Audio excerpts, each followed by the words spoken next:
మామిడి పండ్ల కోసం ఎట్లెగబడుతున్నారో చూసిండ్రా రానుల్లా. నాకంటే నాకని పోటీపడి మరీ దొరికినట్టు మామిడి పండ్లను మొత్తం తీసుకున్నారు. అబ్బా రెండే చేతులున్నాయి గాని ఇంకో రెండుంటే మంచిగుండన్నట్టే గీ కళ్ళద్దాలు పెట్టుకున్న అన్న చూడుండ్రిట్లా మామిడి పండ్లు తీసుకోనికే ఆగమాగమైతున్నాడో.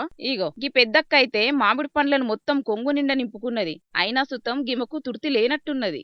అందకున్న సుతం ఎగబడి తీసుకున్నది. ఇంకిన్ని మామిడి పండ్లను పచ్చికాయలను సుతం. యూపీలున్న లక్నోలో జరిగింది ఇది. మ్యాంగో ఫెస్టివల్ పేరు మీద 800 రకాల మామిడి పండ్లను ప్రదర్శనకు పెట్టిండ్రట ఆడున్నోళ్ళు. అయితే అద్వారకు మంచిగానే వచ్చి చూసిపోయిండ్రట పబ్లిక్ చాలా మంది. కానీ ఆఖరి రోజు నాడు మాత్రం మామిడి పండ్లను తీసుకోనికి ఎగబడ్డారట గిట్లా. చిన్న పెద్ద ఆడ మగ అనే తేడాలేం లేకుండా మామిడి పండ్ల కోసం మస్తుగా ఎగబడ్డారు. ఇక గిది చూసి మ్యాంగో ఫెస్టివల్ పెట్టినోళ్ళు ఇదేందిరా నాయనా అని తలకాయ పట్టుకున్నారట. కొననీకైతే ముందుకు రాలేదు గాని ఫ్రీగా తీసుకపోనీకే పెద్ద యుద్ధమే చేసిండ్రని అనబట్టిండ్రు ఇంకొందరు గిల్ల కథలు చూసినోళ్ళు. కానీ పైసలు పెట్టి కొనాలంటే బేరాలాడి ఆఖరుకు కొననే కొనరు కొందరైతే. కానీ ఫ్రీగా వచ్చినాయంటే చాలు వాళ్ళ కక్కుర్తి బుద్ధినంతా చూపెడుతున్నారని అనబట్టిండ్రు.